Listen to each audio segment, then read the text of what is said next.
কিছু আসন বেশি প্রাপ্তির উদ্দেশ্যে যদি আমরা একটা অস্থিতিশীল রাষ্ট্র ব্যবস্থা, সরকার ব্যবস্থা, সংসদীয় ব্যবস্থার দিকে যাই, তাহলে এটা আমাদের জাতীয় জীবনের জন্য একটা ভয়ঙ্কর পরিণতি নিয়ে আসবে ভবিষ্যতে। বাংলাদেশের রাজনৈতিক কালচার এবং নির্বাচনের ইতিহাস কোনোটার সাথেই সামঞ্জস্যপূর্ণ নয় এই পিআর পদ্ধতি। পৃথিবীর বিভিন্ন দেশে বিভিন্ন রকমের বিভিন্ন পিআর পদ্ধতি চালু আছে। তার মধ্যে সেই পিআর পদ্ধতিগুলো আমাদের পার্শ্ববর্তী একটি দেশেও তার পরিণাম আমরা দেখতে পাচ্ছি। দুর্বল সরকার ব্যবস্থাপনা হয়।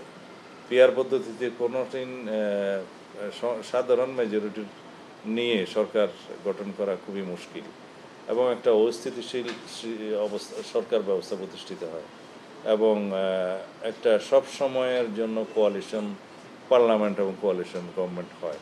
সেই ক্ষেত্রে জাতির আকাঙ্ক্ষা পূরণ করা সম্ভব হয় না।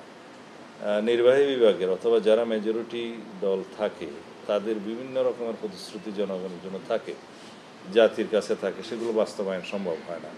সবসময় একটা দাবি পূরণের জন্য আন্দোলন হতেই থাকে, যেহেতু দাবি পূরণ করা সম্ভব হয় না।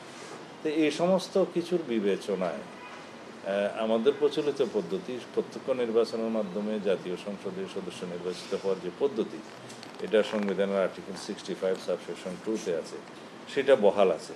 আমরা এইভাবেই চাই, কারণ জনগণ তার নির্বাচিত প্রতিনিধি কে সুনির্দিষ্টভাবে তাকে জানতে চায়। আমাদের দেশের পলিটিক্যাল কালচার সেটা, এবং আমাদের রাজনৈতিক ইতিহাসে এর কোনো ব্যতিক্রম বা চর্চা আমরা আগে করিনি।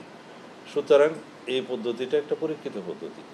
তার বাইরে কোনো রাজনৈতিক স্বার্থে, রাজনৈতিক হীন উদ্দেশ্যে অথবা কিছু আসন বেশি প্রাপ্তির উদ্দেশ্যে যদি আমরা একটা অস্থিতিশীল রাষ্ট্র ব্যবস্থা, সরকার ব্যবস্থা, সংসদীয় ব্যবস্থার দিকে যাই, তাহলে এটা আমাদের জাতীয় জীবনের জন্য একটা ভয়ঙ্কর পরিণতি নিয়ে আসবে ভবিষ্যতে।